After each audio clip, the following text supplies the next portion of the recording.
Hi hello ನಮಸ್ತೆ. ಇವಾಗ ಮಧ್ಯಾಹ್ನ ಆಯಿತು, ಊಟದ ಸಮಯ. ಅಂದರೆ ನಂದು ಊಟ ಆಗಲಿಲ್ಲ ಇನ್ನು. ನಾನು ಅಮ್ಮನ ಮನೆ ಹೋಗಿದ್ದೆ. ನಿನ್ನೆ ನವರಾತ್ರನೇ ಮೊದಲನೇ ದಿನ ಆಗಿದ್ದಕ್ಕೆ ಅಮ್ಮನ ಮನೆಯಲ್ಲಿ ನಾಗಚೌಂಡೇಶ್ವರಿ ಪೂಜೆ ಇದ್ದಿತ್ತು. ಹಾಗಾಗಿ ಅಲ್ಲಿ ಹೋಗಿದ್ದೆ. ಅಲ್ಲಿಂದ ಇವಾಗ ಬರೋವರೆಗೆ ನನಗೆ ತುಂಬ ಲೇಟ್ ಆಯಿತು. ಅರ್ಜೆಂಟಾಗಿ ಇವಾಗ ಏನಾದರೂ ಮಾಡಿ ಅಡುಗೆ ಮಾಡಿ ಊಟ ಮಾಡೋಣ ಅಂಥೇಳಿ ನಾನು ಆಲೋಚನೆ ಮಾಡ್ತಾ ಕೂತ್ಕೊಂಡೆ. ನನ್ನ ಲೆಕ್ಕದಲ್ಲಿ ಒಂದು ಅರ್ಜೆಂಟಾಗಿರೋ ಅಡುಗೆ ಅಂತೇಳಿದರೆ ಒಂದು ಬೇಳೆ ಹಾಕಿ ತಿಳಿ ಸಾಂಬಾರು, ಹಾಗೆ ಒಂದು ಬಾಜಿ ಮಾಡೋಣ ಅಂತೇಳಿ. ಏನು ಬಾಜಿ ಮಾಡಬೇಕಪ್ಪ, ತರಕಾರಿ ಬಾಜಿ ಅಷ್ಟೇನು ಇಷ್ಟ ಆಗಲಿಲ್ಲ ನನಗೆ. ಹಾಗಾಗಿ ನಮ್ಮ ತೋಟದಲ್ಲೇ ಬೆಳೆದಿರೋ ಬಾಳೆಕಾಯಿ ಇದೆ, ಆನ ಬಾಳೆಕಾಯಿ ಬಾಜಿ ಮಾಡ್ತಾರೆ, ಅದರ ಫ್ರೈ ಮಾಡ್ತಾರೆ, ಸಾಂಬಾರು ಮಾಡ್ತಾರೆ. ಆದರೆ ನಾನು ಇವತ್ತು ಸ್ಪೆಷಲ್ಲಾಗಿ ಸುರಂದಿ ಬಾಳೆ ಅಂಥೇಳಿ ಸಣ್ಣ ಮಿಟ್ಕ ಅಂಥೇಳಿ ಇರ್ತದೆ, ಅದರ ಬಾಜಿ ಮಾಡೋಣ ಅಂತ ಹೇಳ್ಕೊಂಡು ಇವಾಗ ನಾನು ಬಾಳೆ ಕೊನೆ ತೊಗೊಂಡು ಹೋಗ್ಲಿಕ್ಕೆ ಅಂಥೇಳಿ ತೋಟಕ್ಕೆ ಬಂದಿದ್ದೇನೆ. ಆ ಬಾಳೆ ಕೊನೆ ನಾನೀಗ ಕಡ್ದು ನಿಮ್ಗೆ ತೋರಿಸ್ತೇನೆ, ಆಯಿತಾ? ಬನ್ನಿ ಹಾಗಾದರೆ ಫ್ರೆಂಡ್ಸ್, ಹೇಗಿದೆ ನೋಡೋಣ. ನೋಡಿ, ಇವಾಗ ಬಾಳೆ ಕೊನೆ ಕಡ್ದಿದ್ದೇನೆ ನಾನು. ಇದು ಸುರಂದಿ ಬಾಳೆ ಅಂಥೇಳಿ ನಾವು ಹೇಳ್ತೇವೆ ಇದಕ್ಕೆ. ಅಂದರೆ ಇದರಿಂದ ನಾವು ಏನೆಲ್ಲ ಮಾಡ್ಬೋದು ಅನ್ನೋದು ಈ ಒಂದು ಸುರಂದಿ ಬಾಳೆಕಾಯಿಯ ಬಾಜಿಯನ್ನು ಮಾಡ್ತಾಯಿದ್ದೇನೆ ನಾನು. ನಮಗೆ ತೋಟದಲ್ಲಿ ಬೇಕಾದಷ್ಟು ಇದೆಯಲ್ಲ, ಹಾಗಾಗಿ ಅದನ್ನು ಕಡ್ಕೊಂಡು ಹೋಗಿ ಇವಾಗ ನಾನು ಬಾಜಿ ಮಾಡಲಿಕ್ಕೆ ರೆಡಿ ಮಾಡ್ತೀನಿ. ನಂತರದಲ್ಲಿ ನಿಮಗೆ ತಿಳಿ ಸಾಂಬಾರು ಅಂತೇಳಿ ಹೇಳ್ತೀವಿ ನಾವು, ಅದರ ಜೊತೆಯಲ್ಲಿ ಈ ಒಂದು ಸುರಂದಿ ಬಾಳೆಕಾಯಿಯ ಬಾಜಿ ಹೇಗಿರ್ತದೆ ಅನ್ನೋದನ್ನು ಮಾಡಿದ ನಂತರ ತೋರಿಸ್ತೀನಿ. ಇವಾಗ ಹೋಗಿ ಅದು ಹೇಗೆ ಮಾಡಬೇಕು, ಹೇಗೆ ಬೇಯಿಸಬೇಕು ಅನ್ನೋದೆಲ್ಲ ನಿಮಗೆ ತೋರಿಸ್ತೀನಿ, ಓಕೆನಾ?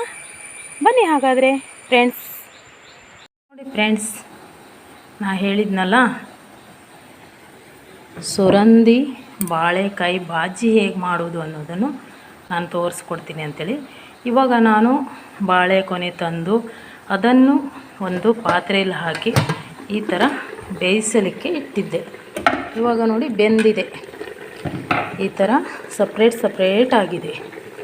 ಇದನ್ನು ಇವಾಗ ನಾನು ಇಳಿಸಿ ಆ ಸಿಪ್ಪೆನೆಲ್ಲ ತೆಗಿತೇನೆ, ಓಕೆನಾ? ನೋಡಿ ಫ್ರೆಂಡ್ಸ್, ನಾನಿವಾಗ ಸುರಂದಿ ಬಾಳೆಕಾಯಿಯನ್ನು ಬೇಯಿಸಿಕೊಂಡು ಇದನ್ನು ಸುಲಿದು ನೋಡಿ, ಸಿಪ್ಪೆ ಬೇರೆ ಹಾಗೆ ಬಾಳೆಕಾಯಿ ಬೇರೆ ಮಾಡ್ಕೊಂಡಿದ್ದೀನಿ. ಇವಾಗ ಬಾಳೆಕಾಯನ್ನು ನಾನು ಚಿಕ್ಕದಾಗಿ ಕಟ್ ಮಾಡಿದ್ದೀನಿ. ಸುರಂದಿ ಬಾಳೆಕಾಯಿ ಕಟ್ ಮಾಡ್ಕೊಂಡಿದ್ದೀನಿ. ಹಾಗೆ ಇದಕ್ಕೆ ಬೇಕಾಗುವಂತಹ ಸಾಮಗ್ರಿಗಳನ್ನು ರೆಡಿ ಮಾಡ್ಕೊಂಡಿದ್ದೀನಿ ನೋಡಿ. ಈರುಳ್ಳಿ, ಹಾಗೆ ಕರಿಬೇವಿನ ಸೊಪ್ಪು, ಹಾಗೆ ಹಸಿಮೆಣಸು, ಟೊಮೆಟೊ, ಹಾಗೆ ನೋಡಿ ಅರಿಶಿಣ, ಹಾಗೆ ಸಾಸಿವೆ, ಸ್ವಲ್ಪ ಅದಕ್ಕೆ ಮೆಂತ್ಯವನ್ನು ಹಾಕಬೇಕು.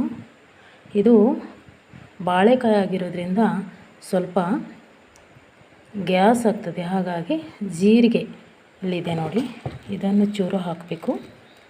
ಹಾಗೆ ಸ್ವಲ್ಪ ಟೇಸ್ಟಿ ಬರಲಿಕ್ಕೆ ಈ ಹೆಸರು ಕಾಳನ್ನು ಹುರಿದು ಹಾಕಬೇಕು. ಹಾಗೆ ಸ್ವಲ್ಪ ಎಣ್ಣೆ ನೋಡಿ,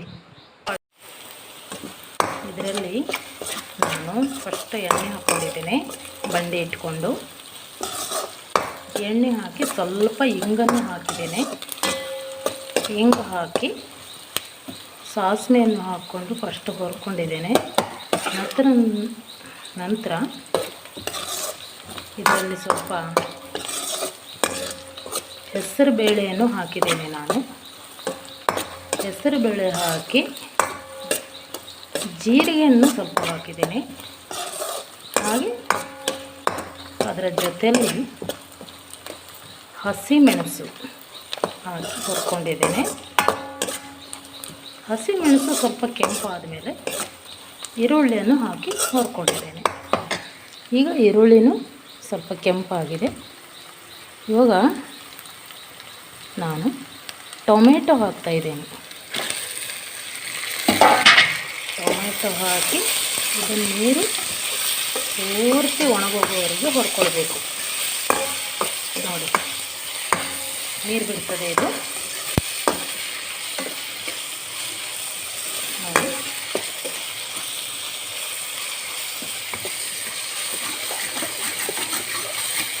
ಅದರ ಜೊತೆಯಲ್ಲಿ ಕರಿಬೇವಿನ ಸೊಪ್ಪನ್ನು ಹಾಕಿದ್ದೇನೆ. ನೋಡಿ ನೋಡಿ ಅದನ್ನು ಹಾಕ್ಕೊಳ್ತೀನಿ. ಹಾಕಿ ಈ ಥರ ಮಿಕ್ಸ್ ಮಾಡಿ ಕರಿಬೇಕು. ಚೆನ್ನಾಗಿ ಫ್ರೈ ಮಾಡಬೇಕಿದೆ. ಇದಕ್ಕೆ ಇವಾಗ ಉಪ್ಪು ಹಾಕಬೇಕು. ನಂತರದಲ್ಲಿ ಎಲ್ಲ ರೆಡಿ ಆದಮೇಲೆ ಈ ಥರ ಹಾಕಿ ಹಿಂದೆ ಮುಂದೆ ತಿರ್ಸ್ಬೇಕು ನಾವು. ನಿಮ್ಮ ಕಡೆ ಎಲ್ಲ ಒಗ್ಗರಣೆ ಸೊಪ್ಪು ಅಂತೇಳಿ ಹೇಳ್ತಾರೆ, ಆದರೆ ನಮ್ಮ ಕಡೆ ಕರಿಮಂಗಲ ಸೊಪ್ಪು ಅಂತೇಳಿ ಹೇಳ್ತೇವೆ ನಾವು. ಸುರಂದಿ ಬಾಳೆಕಾಯಿ ಬಾಜಿ ರೆಡಿಯಾಗಿದೆ. ನಾನು ಸುರಂದಿ ಬಾಳೆಕಾಯಿ ಬಾಜಿ ಹಾಗೂ ತಿಳಿ ಸಾಂಬಾರನ್ನು ಮಾಡಿದ್ದೇನೆ. ಇವಾಗ ಊಟಕ್ಕೆ ರೆಡಿಯಾಗಿದೆ. ನೋಡಿದ್ರಲ್ಲ, ಸುರಂದಿ ಬಾಳೆಕಾಯಿ ಬಾಜಿಯನ್ನು ಹೇಗೆ ಮಾಡ್ಬೋದು, ಮತ್ತು ಅರ್ಜೆಂಟಾಗಿ ನಾವು ಊಟ ರೆಡಿ ಮಾಡೋದಾದರೆ ತಿಳಿ ಸಾಂಬಾರು ಬಾಜಿಯನ್ನು ಹೇಗೆ ಮಾಡ್ಬೋದು ಅನ್ನೋದನ್ನು ನಾನು ತೋರಿಸ್ಕೊಟ್ಟಿದ್ದೀನಿ. ಓಕೆನಾ? ಈ ಒಂದು ನಾನು ಮಾಡಿರುವಂಥ ವಿಡಿಯೋ ನಿಮಗೆ ಚೆನ್ನಾಗಿದ್ದರೆ ಕಮೆಂಟ್ ಬಾಕ್ಸಲ್ಲಿ ನಿಮ್ಮ ವಿಷಯಗಳನ್ನು ಹಂಚಿಕೊಳ್ಳಿ ಫ್ರೆಂಡ್ಸ್. ಧನ್ಯವಾದಗಳು.